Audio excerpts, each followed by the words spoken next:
بسم اللہ الرحمن الرحیم۔ حضرت انس بن مالک رضی اللہ عنہ سے مروی ہے کہ ایک انصاری نبی پاک صلی اللہ علیہ وآلہ وسلم کی خدمت میں آیا۔ وہ کچھ مانگ رہا تھا۔ آپ نے فرمایا، کیا تمہارے گھر میں کچھ نہیں ہے؟ کہنے لگا، کیوں نہیں؟ ایک کملی سی ہے، اس کا ایک حصہ اوڑھ لیتے ہیں اور کچھ بچھا لیتے ہیں، اور ایک پیالہ ہے جس سے پانی پیتے ہیں۔ آپ نے فرمایا، یہ دونوں میرے پاس لے آؤ۔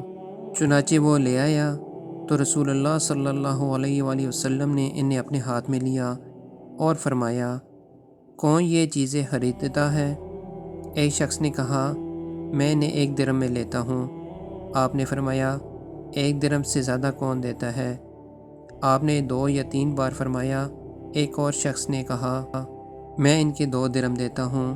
چنانچہ آپ نے دونوں چیزیں اسے دے دیں اور 2 درہم لے لیے، اور وہ دونوں اس انصاری کو دے دیے اور اس سے فرمایا، 1 درہم کا طعام خریدو اور اپنے گھر والوں کو دے آؤ، اور دوسرے درہم سے کلہاڑا خرید کر میرے پاس لے آؤ۔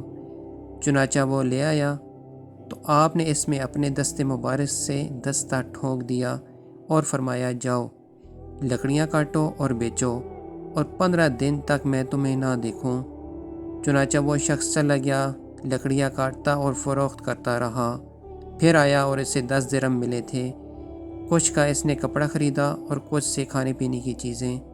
تو رسول اللہ صلی اللہ علیہ وآلہ وسلم نے فرمایا، یہ اس سے بہتر ہے کہ مانگنے سے تیرے چہرے پر قیامت کے دن داغ ہوں۔ بلا شبہ مانگنا روا نہیں ہے، سوائے 3 آدمیوں کے، از حد فقیر، محتاج خاک نشین، یا بے چینی میں مبتلا قرض دار کے، یا دیت میں پڑے خون والے کے، جس پر خون کی دیت لازمی ہو۔ دوستو، یہ حدیث ہے سنن ابو داؤد حوالہ نمبر 1641 کی۔ اگر آپ کو ویڈیو اچھی لگے تو شیئر اور سبسکرائب ضرور کریں۔ آپ کو مزید ایسی ویڈیو دیکھنے کو ملیں گی۔ جزاک اللہ خیرہ۔ قرآن اور حدیث کو اپنی روزمرہ زندگی کا حصہ بنا لیں اور تمام مشکلات سے نجات پائیں، تاکہ آپ کی دنیا بھی بن جائے اور آخرت بھی۔